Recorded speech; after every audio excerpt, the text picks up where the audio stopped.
Good morning students. आपण काय बघतोय? Solve the following linear equations graphically. हा जो पार्ट आहे तो बघतोय आपण. त्यातलं थर्ड क्वेश्चन आपण पहिले दोन मागच्या लेक्चर्स मध्ये बघितलेले आहे. आता आपल्याला थर्ड पार्ट शिकायचा आहे. 3x - 4y -7 and 5x - 2y 0. बघा आता त्यातलं 3x - 4y -7 equation number first. आता यामध्ये काय आहे तर x पण सिंपल नाही, y पण नाही. मग यामध्ये काय करायचं, एक तर y किंवा x बद्दल इक्वेशन मांडून टाकायचं. म्हणजेच काय करणार, 3x -7, take that -7 on this side, +7 is equals to -4y तिकडे ट्रान्सफर करा, +4y. ओके, this -4y त्या बाजूला ट्रान्सफर केला, 4y झाला, -7 इकडे ट्रान्सफर केला, +7 झाला. then 4y is equals to 3x plus 7. now y is equals to 3x plus 7. transfer this 4 on other side, that is at the denominator. okay, आणि आता काय करणार, आता x च्या अशा व्हॅल्यू टाकायच्या की यांचे न्यूमरेटर आहे. न्यूमरेटरच्या कॅल्क्युलेशनला 4 ने शक्यतो डिवाइड झालं पाहिजे. अशाच व्हॅल्यू टाकायच्या. अशा व्हॅल्यू टाकल्याने काय होतं का पॉइंट मध्ये आन्सर येणार. पॉइंट मध्ये जरी आन्सर आलं तर आपण ते ड्रॉ करू शकतो, पण पॉइंट मध्ये आन्सर न घेता आपण अशा x च्या व्हॅल्यू टाकायच्या जेणेकरून त्याला 4 ने डिवाइड होईल. मग आता कोणत्या अशा व्हॅल्यू टाकता येतील आणि काय आन्सर येईल, तर आपण डायरेक्टली टेबल तयार करू शकतो. No problem about that. x y x, y. बघा x ची व्हॅल्यू 0 टाकायची. समजा 0 तर 7 ला 4 ने डिवाइड होतं का, नाही, म्हणजे 0 चालणार नाही. आपण काय करायचं, व्हॅल्यू लक्षात ठेवायचं. 0 -1 -2 -3 -4 -5 अशा इकडे 1 2 3 4 5 6 7 अशा मनामध्ये एक छोट्या छोट्या व्हॅल्यू, जास्त नाही. आपण काय करायचं, 0 टाकला तर 0 7 ला 4 ने डिवाइड होत नाही म्हणून 0 कट केला. आपण मायनस एखादी व्हॅल्यू टाकून बघूया. -1 व्हॅल्यू टाकली तर काय येईल, -3 येईल. इथे -3 होईल ना, -1 x च्या जागेवर टाकला तर इथे किती होणार, -3 झाल्यावरती 7 - 3 येतो 4 ला 4 ने डिवाइड होतो. Yes or no. म्हणजे इथे आपण टाकूया x ची व्हॅल्यू किती, -1. म्हणजे ही एक व्हॅल्यू घेतली -1 या टाकल्यावरती काय येणार ते इकडे कॅल्क्युलेशन करून घेऊया. -3 + 7 / 4 म्हणजे y इज इक्वल्स टू काय झालं इथे 4/4, दॅट इज इक्वल्स टू 1. हे कॅल्क्युलेशन तुम्ही साइडला पण लिहू शकता. गरज नसेल तर नाही लिहायचं, गरज असेल तुम्हाला वाटत असेल तर लिहा. म्हणजे अशा पद्धतीचा सबस्टिट्यूशन तुम्ही इथे लिहू शकता, नो प्रॉब्लेम. म्हणजेच y ची व्हॅल्यू किती आली 1. कॅल्क्युलेशन साइडला केलं आणि डायरेक्ट त्यामध्ये केलं तरी चालेल, पेपर मध्ये डायरेक्ट कॅल्क्युलेशन केलं तरी चालेल. क्लियर. मग -1 व्हॅल्यू टाकली तेव्हा आन्सर आलं 1. म्हणजे फर्स्ट पॉइंट -1, 1 हा मिळाला आपल्याला. क्लियर. आता बघा 1 टाकून बघा. 1 टाकला तर 3 + 7 दॅट इज 10/4. ऍक्च्युअली 5/2 येईल. 5/2 आपण तिथे प्लॉट करू शकतो. तरी पण आपण दुसरी व्हॅल्यू घेऊया. ही 1 न टाकता 2 टाकून बघू. 2 टाकला तरी येत नाही. 7 + 6 दॅट इज 13 होतो. हा नको. 3 टाकला, 3 × 3 किती झाले 9. 9 + 7 दॅट इज 16. 16 ला 4 ने डिवाइड होतो. म्हणजे x ची व्हॅल्यू किती टाका, 3 टाका. मग put x is equals to 3, y is equals to 3 × 3 + 7/4. म्हणजे इथे काय येणार, y is equals to 9 + 7/4 म्हणजे 16/4. 16/4 is equals to 4. Here 4, 3 and 4. Therefore B 3, 4. बरोबर. आता काय करणार, थर्ड व्हॅल्यू पुन्हा यात शोधा. मायनस व्हॅल्यू घेतला तरी चालतील, पॉझिटिव्ह घेतला तरी चालतील. पॉझिटिव्ह 3 झालाय, 4 येणार नाही.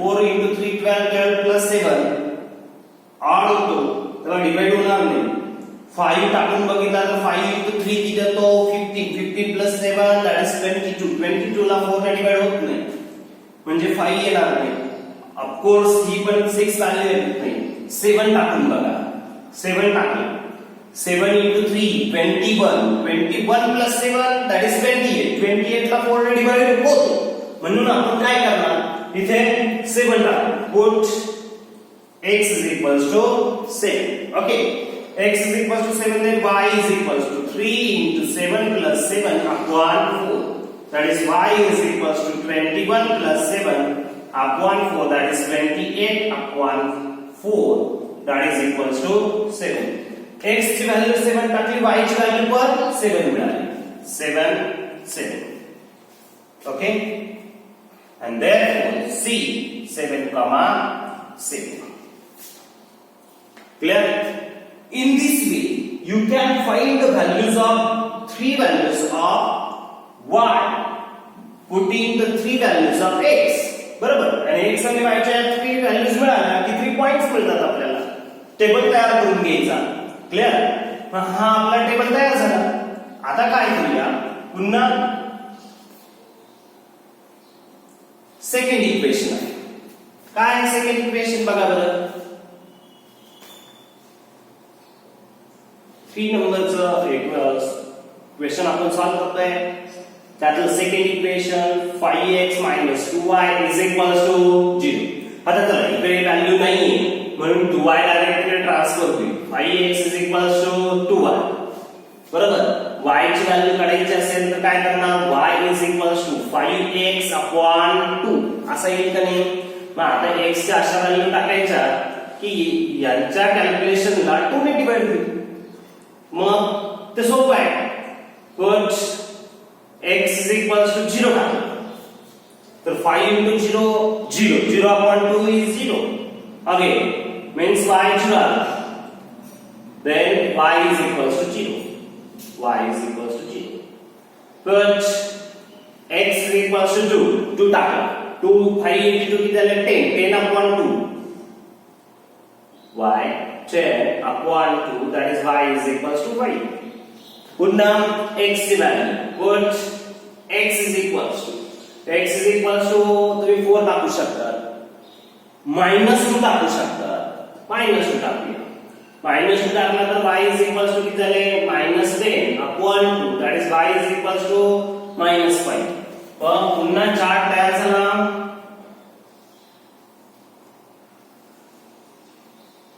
yes x y x y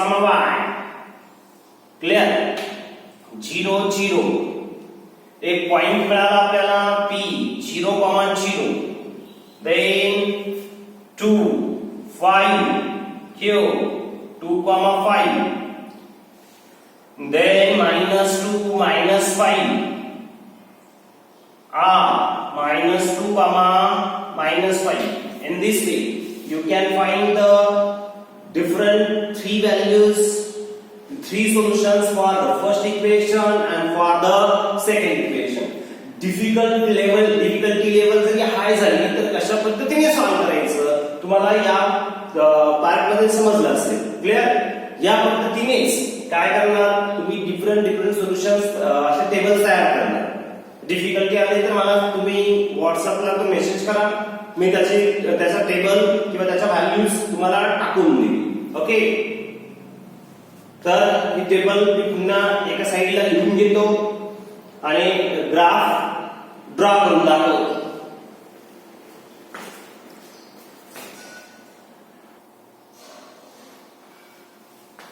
तर टेबल्स पुन्हा एकदा तुम्हाला काय करायचंय ग्राफ पेपरवरती असा ग्राफ ड्रॉ करायचा आहे स्केल घ्यायचंय त्यानंतर आपल्याला हे पॉइंट प्लॉट करायचे पहिले point A -1, 1 -1, that is -1 on x axis and 1 on y axis this is the point -1, 1 A is the point then 3, 4 3, 4 Here is the point 3, 4. This is the B point. Then 7, 7. 7, 7. Yes, this is the point 7, 7. 7 on x-axis and 7 on y-axis. बराबर? हाँ, आता यातून जाणारी एक line draw करून घेणार.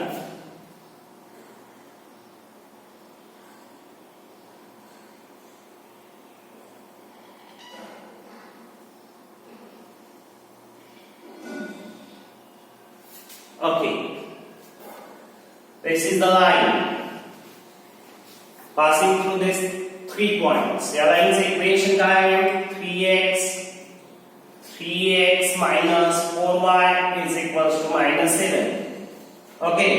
नंतर second line 0, 0 p 0, 0. This is the point P. Origin आहे. त्यामुळे तिथे कोऑर्डिनेट नाही लिहिले तर चालेल. 2, 5 Q 2, 5. 2 and 5 here Q point. Then R minus 2, minus 5. Minus 2, minus 5 is here. बघा कसं आहे. हा R point. R minus 2, minus 5. Q point. This is the Q point. 2, 5. A point A minus 1, 1. B 3, 4. This is the B point. C point 7, 7. Okay. आता ही पण line आपण draw करणार. PQR मधून जाणार.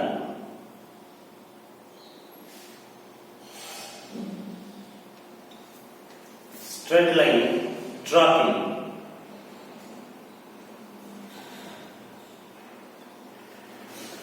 ठीक है. Now these two lines, this is the line 5x minus 2y is equal to 0. Now these two lines intersect at this point. आणि सांगा बरं तो पॉइंट कोणता आहे? x ऍक्सिस वरती किती दिसतो? 1 आणि y ऍक्सिस वरती 2.5. म्हणजेच इथे याच पॉइंट काय ना याच 1, 2.1 म्हणजेच हेच आपलं असणार सोल्युशन. हे असणार आपलं सोल्युशन 2.5 किंवा 5/2 आपण असं लिहू शकतो. मग आता इथे जागा आहे आपल्याकडे. मग इथे सोल्युशन लिहून टाकूया आपण. सोल्युशन काय सोल्युशन लिहिणार? x, y is equal to 1, 2.5. That is x is equals to 1 and y is equals to 2.5. आपलं आन्सर बरोबर आहे का चुकीचं आहे हे एकदा चेक करून घ्यायचं. मग आता याच्यामध्ये टाकूया पहिल्या इक्वेशन मध्ये. पहिल्या इक्वेशन मध्ये 3 आणि x ची व्हॅल्यू किती टाकली? 1 minus 4 आणि हा 2.5 टाकला. तर 3 minus 2.5 into 4 that is equals to 10. 3 minus 10 that is equals to minus 7. म्हणजे या इक्वेशनने ते सॅटिस्फाय झालं. म्हणजे फर्स्ट इक्वेशनने सॅटिस्फाय झालं याचा अर्थ राईट आहे. आता सेकंड इक्वेशननी पण सॅटिस्फाय होतं का चेक करूया. 5x minus 2y 5 into x1 and minus 2 into 2.5. 5 minus 2 into 2.5 that is equals to 5. बरोबर. 2.5 चा डबल म्हणजेच 5. 5 minus 5 equals to 0. आहे का 0? यस. म्हणजे आपलं आन्सर करेक्ट आहे.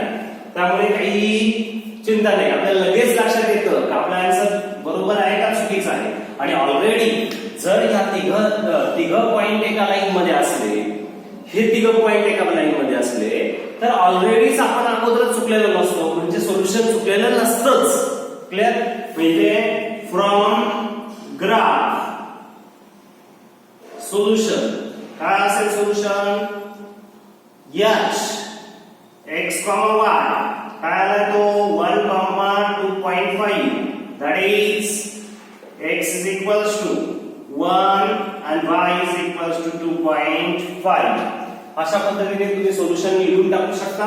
In this way you can solve the two simultaneous equation graphically. आता तुम्हाला लक्षात आलं का ग्राफिकली कसे ते इक्वेशन सॉल्व करायचे. तीन एक्झाम्पल मी सॉल्व करून दाखवले 3 व्हिडिओज मध्ये. तर तुम्हाला काय करायचंय आज चांगल्या पद्धतीने ते व्हिडिओ एकदा बघायचे, यावरती परत एकदा प्रॅक्टिस करायची आणि पुन्हा नेक्स्ट काही जे काही क्वेश्चन्स आहेत 1.2 नंबरच्या एक्सरसाइज मधले ते तुम्ही सॉल्व करायचे. त्यातला फर्स्ट क्वेश्चन पुन्हा परत एकदा टेबलचा घेतोय, तो क्वेश्चन बघायचा. Now fill the blanks.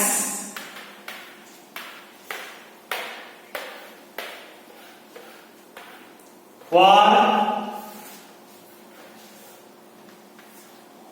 plotting the graph. हे दोघे क्वेश्चन नंबर 1 फ्रॉम एक्सरसाइज 1.2. बघा x minus y is equals to 4. आता y ची व्हॅल्यू 0 दिलेली आहे, y ची व्हॅल्यू 0 दिली. मग x ची व्हॅल्यू काय आहे? मग y is equals to 0 झाला तर x is equals to 4 म्हणजे इथे काय टाकणार तुम्ही 4. आता काय -1 दिलेली x ची व्हॅल्यू तुम्ही वाटलंच तर साइडला सॉल्व करून घ्या. -1 y is equals to 4. हा -1 तिकडे ट्रान्सफर झाला तर किती होईल +1 बरोबर. -y is equals to किती काय असणार 5 म्हणून y is equals to काय असणार -5. या पद्धतीने म्हणजे इथे काय आला तुमचा -5. x ची व्हॅल्यू -1 असल्यावरती y ची व्हॅल्यू किती येते -5. नंतर इथे आन्सर लिहायचे. आता x, y पहिला कोण आहे x किती आहे 4, सेकंड कोण आहे y तर 0. इथे -1, -5 0, -4 is equals to 0, -1 इथे दिलेला आहे. क्लियर. याच पद्धतीचा इथला टेबल तुम्ही प्रिपेअर करायचा. बघा x y is equals to 3. x ची व्हॅल्यू 3 दिलेली, मग 3 इथे टाकला. 3 y is equals to 3. मग y is equals to 3 हा 3 तिकडे ट्रान्सफर केला तर -3 means y is equals to 0. Here is 0. Then second number y is equals to 5. x plus 5 is equals to 3. Then x is equals to 3 minus 5 means x is equals to what? -2. Therefore here is -2. Then here -2, 5. आणि इथलं जर answer दिलेलं असलं तर ते तिथे टाकता पण येतात आपल्याला डायरेक्टली. बघा इथे 3, 0 दिला होता म्हणजे 0 लिहायचं होतं. बरोबर आहे की कधी कधी असं पण असतं त्यातच आन्सर दिलेले असतात. तिथे बघा 0, 3 म्हणजे इथे काय असणार आहे 0. पण तरी आपण सॉल्व केलं. इथे 3 टाकला. x plus 3 is equals to 3. तर x is equals to 3 minus 3 means x is equals to 0 is here. Clear? In this way you can prepare the tables for drawing the graph. This is from the exercise number 1.2 from your textbook. In this way the exercise number 1.2 is completed here. Now next lecture मध्ये आपल्याला grammar सुरू बघायचं आहे. तर पुढचं lecture बघायला विसरू नका. आज या लेक्चर वरती चांगल्या पद्धतीचा स्टडी करा. Good bye. Have a nice day.